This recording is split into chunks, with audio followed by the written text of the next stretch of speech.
여러분의 몸은 안녕하신가요? 근성장은 잘 일어나고 있으신가요? 다이어트는요? 잘 되고 계신가요?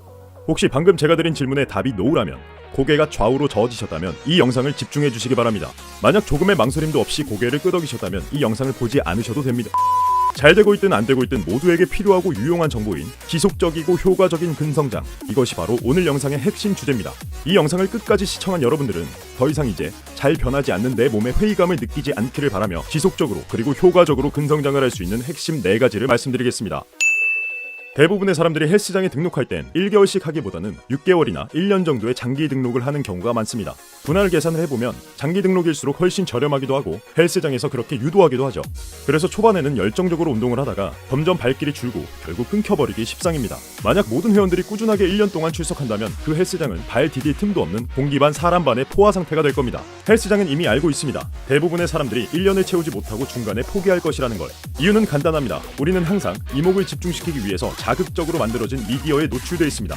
미디어에 돌아다니는 수많은 비포 애프터 사진을 보면 기간에 비해 놀라운 변화를 보이는 사진들이 많은데 모두가 그런 것은 아니지만 3가지의 경우가 대부분일 겁니다. 신의 선택을 받은 유전자이거나 비정상적인 경로를 밟았다거나 아니면 일시적이거나. 우리는 이런 자극적인 미디어의 유혹에 빠지기보다는 오랫동안 방치됐던 내 몸이 단기간에 즉각적으로 변화할 것이라는 기대 자체를 버리고 방치시켰던 내 몸에 사과하며 성실하게 꾸준한 변화를 줄 것을 약속해야 합니다.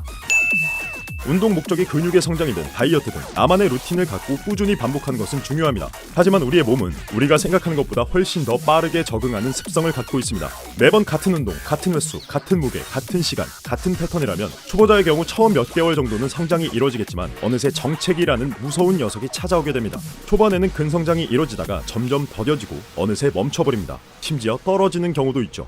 이런 경우에 무작정 강도를 높여서 악으로 깡으로 밀어붙이는 경우가 많은데 그것은 큰 에너지를 소모한 만큼 더 큰 회의감만 불러일으킬 뿐입니다. 분할수를 다양하게 변화시키거나 저중량 고반복, 고중량 저반복 등 운동에 변화를 주며 우리 몸에 낯설고 새로운 자극을 줘야 합니다. 멋진 근육을 갖기 위해선 근비대 훈련만 할 것이 아니라 근성장의 기반이 되는 스트렝스 훈련이 빠져선 안 되죠. 스트렝스가 강해질수록 고중량 훈련이 가능하고 고중량 훈련이 가능할수록 근성장이 빠르게 이뤄질 것이기 때문입니다. 근육의 성장 원리는 운동을 할 때 타격을 받은 근육에 상처가 생기게 되고 손상된 근육은 단백질 합성을 통해서 더 크고 강한 근육으로 회복됩니다. 그래서 저항에 의한 근육 손상이 클수록 더 크고 강하게 회복될 수 있다는 거죠.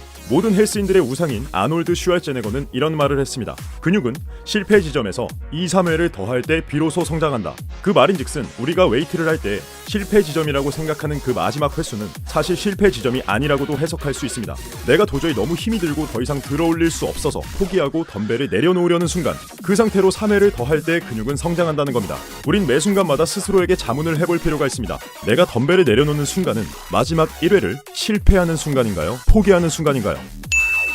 근성장이든 다이어트든 어떤 목적을 갖고 있든지 잘 먹어야 합니다. 나는 엄청 잘 먹는데 치킨도 한 마리씩 다 먹고 라면도 3개씩 끓여 먹고 피자도 한 판 다 먹고, 그건 잘 먹는 게 아니라 많이 먹는 거죠. 여기서 잘 먹는다는 것은 효과적으로 영리하게 먹는 걸 말합니다. 꾸준한 운동과 영양, 휴식, 이 3박자가 골고루 이루어져야만 근성장이 일어난다는 말을 들어보셨을 겁니다. 누구나 흔히 말하고 흔히 듣는 이 말은 왜 그렇게 많은 사람들의 입에서 오르내릴까요? 그만큼 중요하기 때문입니다. 인간은 희귀하고 새로운 정보에 관심을 갖게 되며 흔하고 쉽게 알 수 있는 것은 간과하기 쉽습니다. 하지만 이것은 절대적이고 필수적으로 여겨야 합니다. 충분한 영양 섭취 없이는 운동을 할 때 쓸 에너지도 근육을 합성할 영양도 부족할 수밖에 없죠. 연구에 의하면 최소한의 체지방과 함께 최대의 근성장에 적합한 칼로리 섭취량은 체중 1kg당 42칼로리이므로 70kg의 체중인 사람에게 가장 적합한 칼로리는 2940칼로리인 겁니다. 단백질 권장 섭취량은 체중 대비 2g, 근육량 대비 2.5g으로 계산할 수 있으므로 체중이 70kg이라면 단백질 하루 권장 섭취량은 약 140g, 근육량이 60kg이라면 약 150g 정도를 섭취하는 것이 가장 효과적입니다.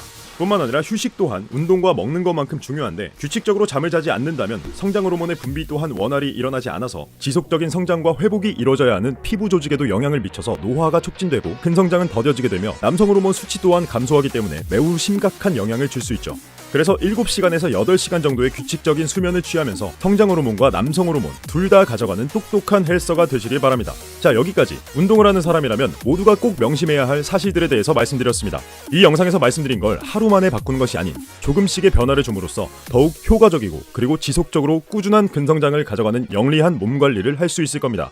다음 영상에서도 여러분들의 근력을 발전시키기 위한 핵심적인 내용들로 찾아뵙겠습니다. 좋아요와 구독을 눌러주시고 지속적인 꿀팁들을 가져가시길 바랍니다. 감사합니다.